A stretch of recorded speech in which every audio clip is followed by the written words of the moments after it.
नमस्कार मित्रांनो, स्वागत आहे तुमचं आताच्या ब्रेकिंग न्यूजमध्ये. मित्रांनो, पुणे शहरातील मंगल कार्यालय, सभागृह आणि लॉन्सना महाराष्ट्र प्रदूषण नियंत्रण मंडळाचं ना हरकत प्रमाणपत्र बंधनकारक आहे. असं असूनही हे प्रमाणपत्र घेण्यास टाळाटाळ केली जात असल्यानं प्रमाणपत्र न घेणाऱ्या 272 आस्थापनांना नोटिसा बजावण्यात आलेल्या आहेत. यानंतर आता महापालिकेनं मंगल कार्यालय, सभागृह आणि लॉन्सना नवीन परवाना किंवा परवाना नूतनीकरणासाठी मंडळाच्या ना हरकत प्रमाणपत्राची सक्ती केली आहे.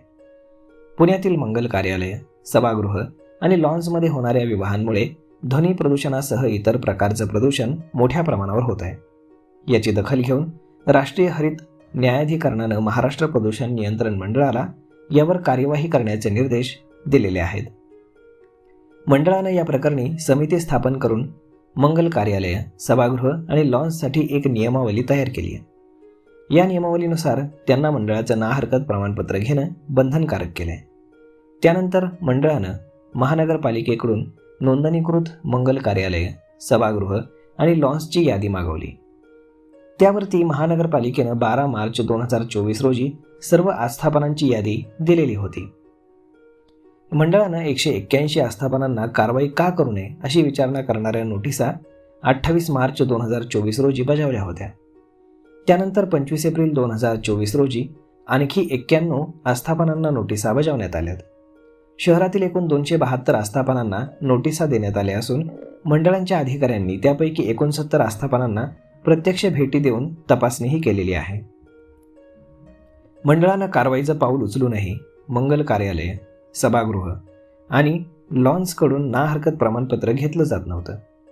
यामुळे अखेर महामंडळानं महानगरपालिका आणि पोलिसांसमवेत यंदा 11 डिसेंबरला संयुक्त बैठक घेतली.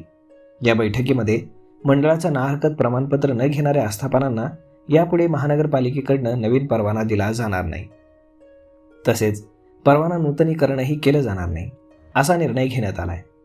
यामुळे शहरातील सर्व मंगल कार्यालय, सभागृह आणि लॉन्स यापुढे आता मंडळाच्या ना हरकत प्रमाणपत्राशिवाय चालवता येणार नाहीत. तर मग मित्रांनो, मंगल कार्यालय, सभागृह आणि लॉन्सना महाराष्ट्र प्रदूषण नियंत्रण मंडळाचं ना हरकत प्रमाणपत्र बंधनकारक आहे आणि त्यामध्ये बऱ्याच अटी आहेत. त्यामध्ये प्रदूषण कमी करण्यासाठी कमीत कमी फटाके वाजवण्याचा त्यामध्ये उल्लेख आहे. तर मग आता लोक हा सल्ला ऐकणार का? आणि जर जिथे लग्न आहे त्यांनी जर हा सल्ला ऐकला नाही तर याचा भुर्दंड हा त्या आस्थापनाला भरावा लागणार आहे. तर मग मित्रांनो, हा व्हिडिओ, ही माहिती तुम्हाला कशी वाटली हे तुम्ही आम्हाला कमेंट करून नक्कीच सांगा. आणि जर आवडली असेल तर आपल्या जवळच्या मित्रमंडळींसोबत देखील हा व्हिडिओ तुम्ही शेअर करायला विसरू नका. धन्यवाद.